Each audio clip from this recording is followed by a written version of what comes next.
Lion Arabian Dates. இப்போ அது Lion Dates. இதில் இருக்கிற ஃபைபர் அண்ட் விட்டமின்ஸ் இயற்கையானது. இது தரும் ஆரோக்கியம் இயற்கையானது. Lion Premium Dates. முன்னணி market எக்ஸ்பர்ட்ஸுடன் enrich money investor awareness conclave April 25. டிக்கெட்டை இன்றே புக் செய்யுங்கள். 7 தலைமுறைகள் பாரம்பரியமிக்க ஒரே சித்த மருத்துவ ஸ்தாபனம் சேலம் சிவராஜ் சித்த வைத்தியசாலை. இப்பொழுது சேலம், ஈரோடு, சென்னை, ஹொசூர், திருப்பத்தூரில் தினசரி மருத்துவரை சந்திக்கலாம். தொடர்புக்கு 9842722500. நாளைக்கு தேர்தல் நடக்க உள்ள நிலையில் குறிப்பாக இப்போ சென்னையில் இருக்கிறவங்களும் அவங்க சொந்த ஊருக்கு போய் வாக்களிக்க போகிறாங்க. அதே நேரத்தில் ஃபாரின்லேருந்து நிறைய பேர் வழக்கமாக வருவதை போல் வந்து கொண்டிருக்கிறார்கள்.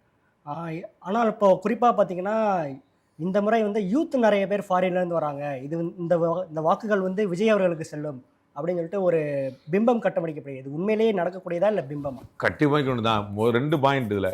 ஃபாரின்லேருந்து யூத் வராமல் வேறு யார் வருவா?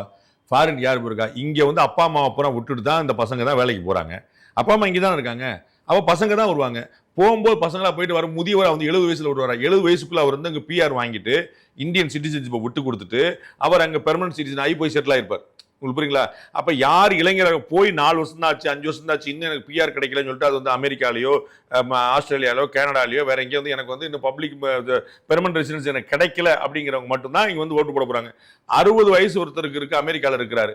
எனக்கு தெரிஞ்சு பிரிட்டனில் ஆஸ்திரேலியா எனக்கு தெரிஞ்சு ஒருத்தர் இருக்கிறாரு.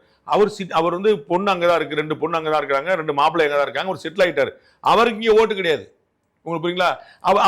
அவர் பசங்களே இங்கே வரமாட்டாங்க. அவங்க பிள்ளைங்க ஏன்னா அவங்க செட்டில் ஆகிட்டாங்க. அப்போ அவங்க ஒன்றும் பிரயோஜனம் இல்லை. அப்போ 60 வயசு ஆனவருக்கு எப்படி வர முடியும்? இளைஞர்கள் தான் வருவாங்க. ஒன்று வர்ற இளைஞர்கள் பூரா எனக்கு தான் அப்படின்னு அது ஒரு ஆசைப்பட்டுக்கலாம். எனக்கு தெரிஞ்சு இதே மாதிரி ஃபாரின்லேருந்து ஓட்டு போடுறதுக்கு பிஜேபி ஆட்கள் இருக்காங்க. எனக்கு தெரிஞ்சு தலைவா வந்துட்டோம், தலைவா இருக்கட்டோம்னு வீடியோ போட்டு நிறைய பேர் இருந்திருக்காங்க. அதுவும் நிற்குது. அது கம்மியாக இருக்கலாம், கூட இருக்கலாம், அந்த நம்பர்கள் போல அவங்களும் இருக்கிறாங்க.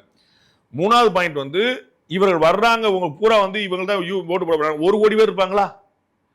1 கோடி வருவாங்க. சீமான் அவர்கள் கட்சி ஆரம்பித்த போது அவர் இந்த மாதிரி 2% ஓட்டு வாங்குவார், 3% ஓட்டு வாங்குவார் நான் சொன்ன போதெல்லாம் எனக்கு ஃபாரின்லேருந்து அவ்வளோ ஃபோன் வரும். அவ்வளோ ஃபோன் அப்படியாக்கும் இப்படியாக்கும்னு சொல்லிட்டு பயங்கரமாக சண்டைக்கு விடுவாங்க. நான் சொன்னேன், பாஸ் அங்கே உட்காந்து கத்தாதீங்க, அதுக்கு மேலே இங்கே ஓட்டு போடுங்க, அண்ணனுக்கு 4 ஓட்டாவது கூட கிடைக்கணும். எனக்கு இந்தியாவில் உலகத்தில் எல்லா இடத்துலேருந்து ஃபோன் வரும். நான் சொன்னேன், எப்பா இவ்வளோ பேர் வெளியே உட்காந்துருக்கீங்களே, உள்ளே ஓட்டு போடுங்கப்பா, அண்ணனுக்கு இங்கே தான்ப்பா ஓட்டு விழுணும், அங்கேருந்து நீங்கள் சத்தம் போட்டால் ஓட்டு விழாக்கணும். அதே தான் இதில் திரு விஜய் அவர்களுக்காக ஓட்டு போட வர்றாங்க அப்படின்னா வச்சுங்க, 500 பேர், 1000 பேர், 1 லட்சம் பேரா, 1 கோடி பேரா? உங்களுக்கு புரியுங்களா? மொத்தம் இருக்கிறது 5,70,00,000 வாக்காளர் தான் இங்கே உட்கார்ந்துருக்குறாங்க. வெளியிருந்து போனால் 500 பேர் இல்லை 400. அப்போ டிவியில் மீடியாக்களுக்கு வெளியிருந்து ஒருத்தர் வந்தார் அப்படின்னு சொல்லிட்டு ஒரு ஓட்டு போடுங்க, எதுக்கு வந்திருக்கீங்க? நான் ஓட்டு போட வந்திருக்கேங்க. சூப்பருங்க. எல்லா கட்சியிலேருந்து வந்திருக்காங்க. நாம் தமிழருக்கு ஓட்டு இல்லைன்னு நினைக்கிறீங்களா ஃபாரின்ல? இப்போ சொன்னேன் பார்த்தீங்களா, நிறைய பேர் உட்காந்துருக்காங்க. விஜய்க்கு நிச்சயமா இருக்கு, நான் மறுக்கவே இல்லை. விஜய்க்கு நிச்சயமா இருக்கு. நான் சிங்கப்பூரா மலேசியா நீங்கள் அவ்வளோ போயிருந்த போது ஏர்போர்ட்டில் வெயிட் பண்ணும்போது 4 பேர் சார் நாங்கள்லாம் இங்கே மலேசியாவில் இருக்கோம், இங்கே சிங்கப்பூரில் இருக்கோம், விஜய் சார் ஜெயிச்சிருவாரா எங்களுக்கு, அதெல்லாம் கேட்க தான் செஞ்சாங்க, இல்லைன்னு சொல்லவே இல்லை. ஆனால் அது விழுகிற ஓட்டு பூரா அவங்களுக்கு நினச்சிட்டாங்கன்னா அது அவங்க அறியாமல் 2,40,00,000 வாக்குகள் பிலோ 40 இருக்குது. பிலோ 40. இந்த 2,40,00,000 வாக்கு நமக்கு தான் உழப்போகுதுன்னு நினச்சிக்கிட வேண்டியதான். அது ஒன்றும் குழப்பம் இல்லை. ஸோ ஃபாரின்லேருந்து வரக்கூடியது உண்மைதான். அது எல்லா கட்சிக்கும் இருக்கிறாங்க, அதில் ஒன்றும் குழப்பம் இல்லை. எல்லா கட்சிக்கும் சேர்த்தே ஒரு 1 லட்சம் பேர் கூட தேராது. எல்லா கட்சிக்கும் சேர்த்தே 1 லட்சம் பேர் கூட தேராது. தினம்தோறும் விளக்கேற்ற நல்ல எண்ணெய் இதயம் நல்லெண்ணெய். முன்னாடி நம்ம பார்க்குறோம், திமுகவுக்கு வாக்களிக்க விரும்பாதவர்கள் அதிமுக மற்றும் அதன் கூட்டணிக்கு வாக்களிப்பார்கள். அதே மாதிரி அதிமுக கூட்டணிக்கு வாக்களிக்க விரும்பாதவர்கள் திமுக பக்கம் மாறி மாறி வாக்களிக்கக்கூடிய ஒரு சூழல் இருந்தது. சீமான் அவர்கள் வந்ததுக்கு பிறகு மாற்ற வேண்டும் என நினைத்தவர்கள் சீமான் பக்கம் போக ஆரம்பித்தாங்க. இப்போ விஜய் இந்த தேர்தலில் என்னவாக இருப்பார்? ஒரு கிங் மேக்கராக இருப்பாரா இல்லை ஸ்பாய்லராக இருப்பார்? இந்த கேள்விக்கு பதில் தெரிஞ்சால் நான் அந்த எலெக்ஷன் ரிசல்ட்டே சொல்லிடுவேன் இல்லைங்க. அதுதான் எனக்கு முக்கியமான. இந்த கேள்விக்கு பதில் தானே எல்லோருமே கேட்டுட்டு இருக்காங்க. இவர் கிங் மேக்கரா ஸ்பாய்லராங்கிறதுல 2மே தான். ஏன் ஒருத்தருக்கு கிங் மேக்கராக இருந்தால் இன்னொருத்தருக்கு ஸ்பாய்லர். சரிங்களா? அப்போ வாட் இஸ் ஹீ அப்படின்னு, is he a king maker or a ஸ்பாய்லர்னா போத் 2மே தான். அவர் யாருக்கு கிங் மேக்கர் யாருக்கு ஸ்பாய்லருங்கிறது தான் முக்கியமான கேள்வி இருக்குது. அங்கே தான் பதில் தெரியாது.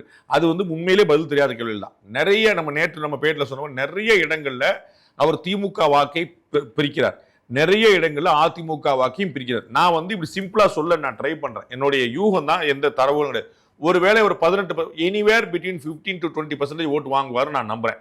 ஒருவேளை 18% ஓட்டு வாங்குறாருன்னு வச்சுக்கோங்க, அதுல 10% இப்ப தாவேக்கான ஒரு கட்சியே இல்லாம இருந்திருந்தா அந்த 18ல ஒரு 10% டிஎம்கே ஓட்டாவும் அதுல ஒரு 8% ஏடிஎம்கே ஓட்டாவும் இருந்துக்கும் நினைக்கிறேன். ஏன்னா நிறைய ஓட்டர்ஸ் வந்து நியூ ஓட்டர்ஸ் நம்ம பார்க்கிறோம். அவருக்கு இளைஞர்கள் எல்லோருமே வாக்களிக்கவில்லை, அவருக்கு வாக்களிப்பதில் பெரும்பாலானவர்கள் இளைஞர்கள். இது நம்ம வந்து ஒரு பார்க்கணும். அப்போ வந்து நியூ ஓட்டர்ஸ் உட்பட எல்லாருக்கும் அவங்களுக்குலாம் ஏடிஎம்கேயும் தெரியாது, டிஎம்கே, அவங்களுக்கு ஸ்டாலினும் தெரியாது, எடப்பாடியும் தெரியாது, அவங்களுக்குலாம் விஜய் தெரியும், ரீச் அப்படிங்கிறனால அவர் ரொம்ப பாப்புலர் பேசினார். இப்படி தான் நம்ம கமல்ஹாசனையும் பார்த்தோம். கமல்ஹாசனுடைய கட்சி வந்து 2019-21 எவ்வளவு பெரிய புரட்சி அப்படின்னு சொன்னார். அப்புறம் என்ன ஆச்சுங்க கங்கூட பார்க்கணும். ஸோ அந்த ரீச் வந்து ரொம்ப ஸ்ட்ராங்கானது. அது வந்து யூத் மத்தியில் இருக்கு, நோ டவுட். ஆனால் அவர் வந்து யாருடைய வாக்கை பிரிப்பார் அப்படின்னா அது வந்து உண்மையிலேயே ஒரு கடினமான விஷயமா இருக்கு. ஆனால் யார் எங்க நம்பர் 1 இருக்கோ அங்க அதிகமா பிரிக்கிறார். அப்ப தமிழ்நாட்டில் சென்னை மண்டலத்திலையும் சென்னை ஜோன் அப்படின்னு பிரிச்சுங்க, வடக்கு மண்டலத்திலையும் ரொம்ப ஸ்ட்ராங்கா இருக்கிறது டிஎம்கே. இந்த இடத்துல ஒரு பெனட்ரேட் பண்ணாருன்னா யாருக்குன்னு பாருங்க. இன்னைக்கு காலையில வரைக்கும் ஒரு திமுக முக்கிய பெருமை ஒருத்தர் பேசியிருந்தாரு. அப்போ பேசும்போது அவங்க சொன்னது வந்து உண்மையிலேயே வந்து டஃப் ஆயிடுச்சு சார், சென்னை ஈஸியா இருந்துச்சு எங்களுக்கு, நாங்கெல்லாம் உள்ள கண்டெஸ்ட் பண்ணோம்னா உள்ள ஈஸியா ஜெயிச்சுருவாங்க மாதிரி, இப்போ டஃப் ஆகிட்டாரு அப்படின்னு. அப்ப நிறைய இப்போ டீனர்ல பாத்தீங்கன்னா தாவேகா ரொம்ப நல்லா பெர்ஃபார்ம் பண்ணுது. போன முறை 2021 ஒரு 700 வாக்குகள் வித்தியாசத்துல தான் வந்து அதிமுக வெற்றி வாய்ப்பு இழக்குது. இதே சத்யா அப்படிங்கிற கேண்டிடேட் தான்.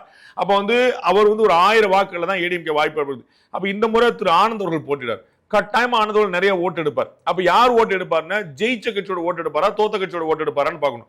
அப்ப வந்து அதிகமான வாக்குகளை ஜெயிச்ச கட்சி எடுக்க முடியாது. அப்ப வந்து திரு சத்யாக்கான வாய்ப்பு அதிகமாயிருந்து தான் பார்க்கணும். பட் ஆனந்த் போட்டியிடாங்கனால அவருக்கான வாய்ப்பும் கூட இருக்கலாம், அவருக்கான ஓட்டும் கொடுக்கலாம். அப்ப வந்து ரெண்டு பக்கம் ஸ்வாயில் பண்றாரு, ரெண்டு பக்கம் கெயின் கொடுக்குறாருன்னு பாக்குறேன். அதுல ஒரு ஸ்டெப் எட்ஜ் அதிகமாக ஏடிஎம்கேக்கு லாபமும் டிஎம்கேக்கு லாஸும் இருக்கும் நான் நினைக்கிறேன். உங்களுடைய கருத்துக்களை ஷேர் பண்ணது மிக்க நன்றி சார். நேர்களை மீண்டும் அடுத்த நிகழ்ச்சியில் சந்திப்போம். அதுவரை இணைந்திருங்கள். நன்றி.